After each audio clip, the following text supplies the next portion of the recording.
We are also praying for the people of Puerto Rico.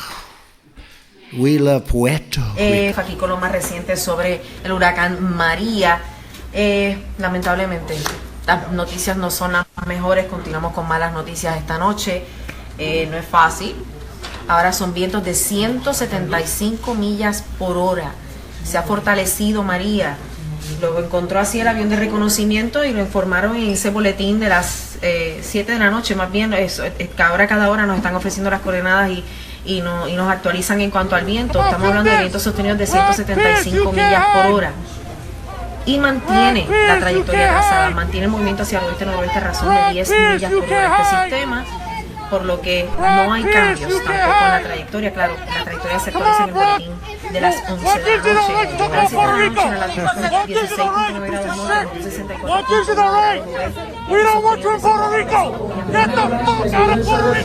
ellos están realizando una prueba de proficiencia.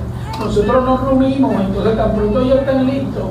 Por eso fue que yo dije que a lo mejor del miércoles en adelante se podrían estar haciendo las pruebas aquí, pero como yo dependo de ellos pues tienen proficiencia, quiere decir que ellos están completando una prueba. Cada día de este año tendrás oportunidad de hablarle claro al gobierno y decirle que basta ya.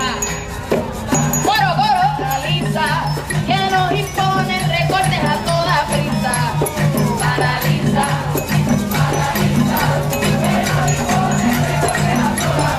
Atentan contra salud, contra la educación, contra las pensiones y el pueblo trabajador. Paraliza.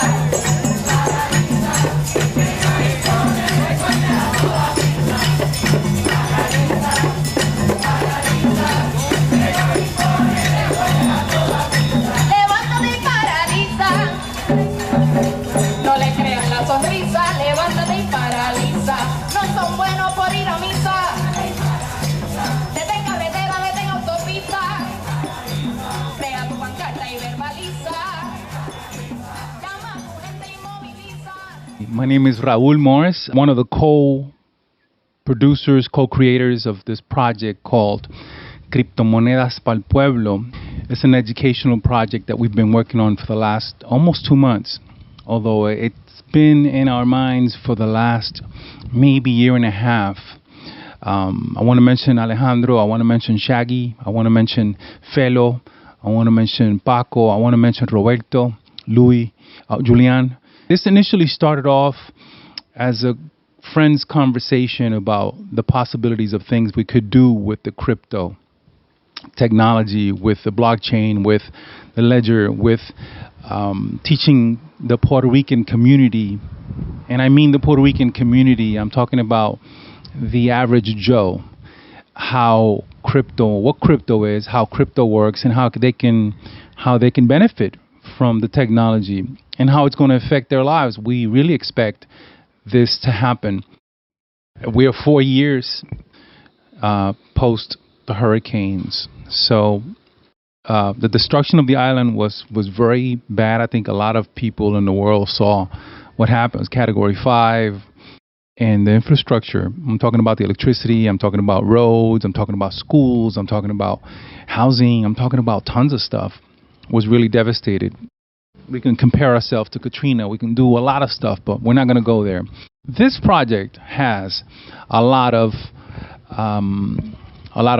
strength behind it. We are already doing events in plazas. We are already doing events in radio and streaming. We are already doing events in festivals.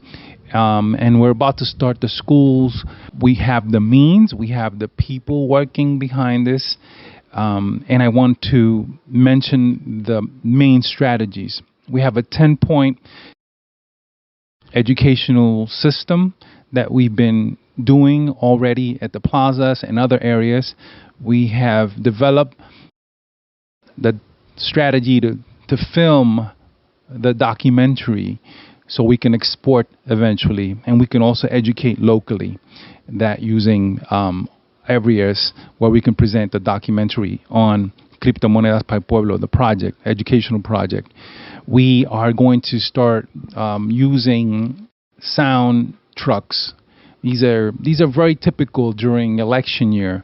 They're used to go all over different communities with messages, educational messages or political messages. We're going to integrate that. We are starting the radio programs as we have already, and we are going to continue the live streaming. We have a convention coming up, a conference coming up between the 19th and the 28th of November. That's almost 3 months away. And we pretend to have local speakers be the lead speakers.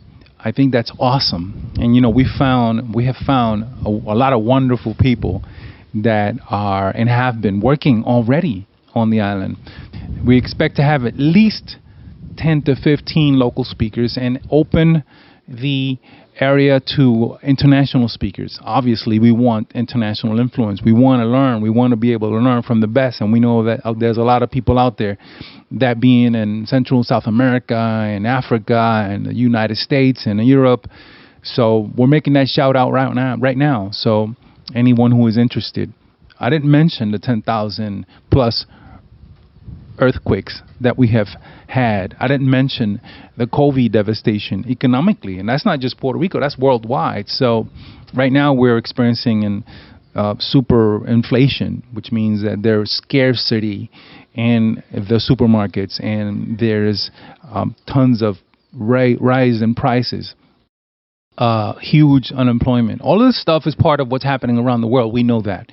So, but different from what's happening around the world, we've had it since Maria or everywhere in between, Guanica, devastation, they only have one school out of, I don't know, but like maybe 15, 20 schools. Yauco, Guayanilla, the same thing. Hormigueros, Guanica, these are all South Ponce, which is like a museum buildings, same thing, have been demolished or destroyed. It's a beautiful town. It's still a beautiful town.